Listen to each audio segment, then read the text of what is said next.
السلام علیکم ناظرین اکرام، آپ میں سے اکثر ترکی اور جنگ عظیم اول کے اتحادیوں کے درمیان ہونے والا معاہدہ لوزان کے بارے میں تو جانتے ہوں گے۔ اب معاہدہ لوزان کو ختم ہونے میں 1 سال سے بھی کم عرصہ رہ گیا ہے، اور معاہدہ لوزان کے ختم ہونے سے ترکی تمام اسلامی ممالک سے زیادہ طاقتور بن جائے گا۔ معاہدہ لوزان کے بارے میں یوں بتایا جاتا ہے کہ اس معاہدے کے ختم ہونے سے ایک عالمی جنگ ہوگی اور ترکی تمام عرب ممالک پر قابض ہو کر دوبارہ سلطنت عثمانیہ قائم کرے گا۔ کیا واقعی ایسا ہوگا؟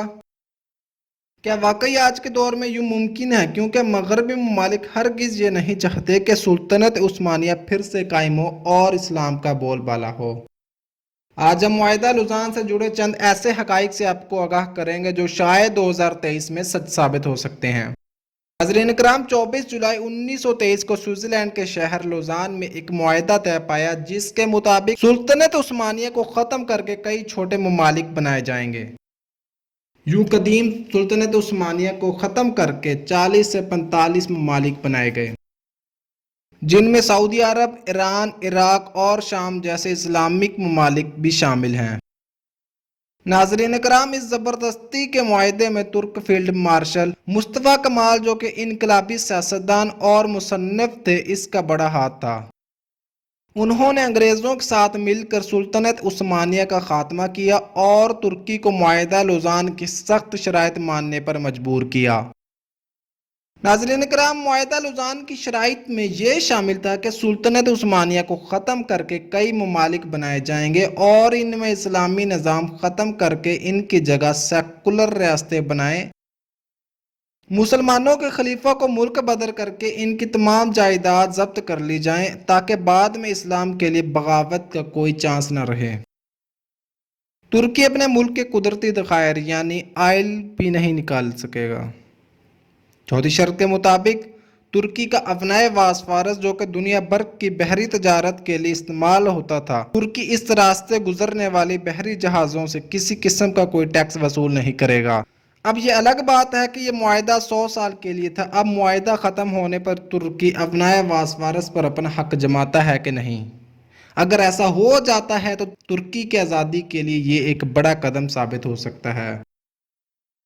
معاہدہ لوزان نے ترکی کو مکمل طور پر مفلوج کر کے رکھ دیا تھا۔ ترکی میں تمام مسجدوں اور مدارس کو ہمیشہ کے لیے بند کر دیا گیا۔ اذان دینے پر مکمل پابندی عائد کر دی گئی۔ اگر کوئی شخص دینی کام کرتا یا نماز پڑھتا دکھائی دیتا تو اس کے خلاف سخت اقدام اٹھائے جاتے۔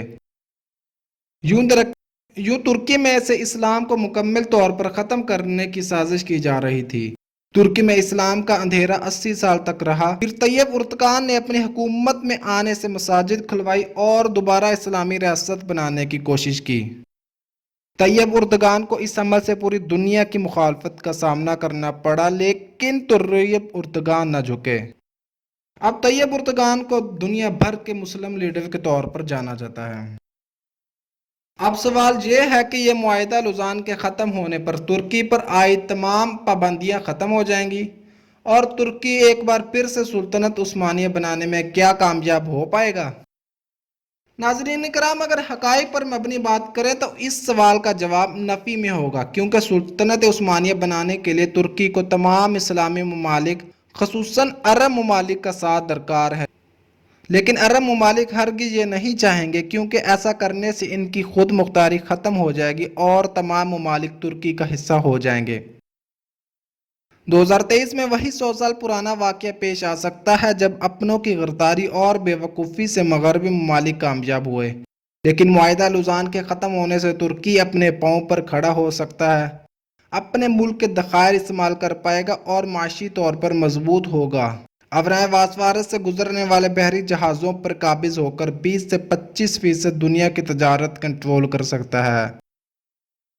اب کچھ لوگوں کا یوں ماننا ہے کہ معاہدہ لوزان کے ختم ہونے سے مکہ مدینہ کی میزبانی واپس ترکی کو مل جائے گی، لیکن یہ بہت مشکل ہے، کیونکہ ایسا کرنے کے لیے ترکی کو باقی اسلامی ممالک خصوصاً عرب ممالک کی حمایت چاہیے، جو کہ ناممکن سا دکھائی دیتا ہے۔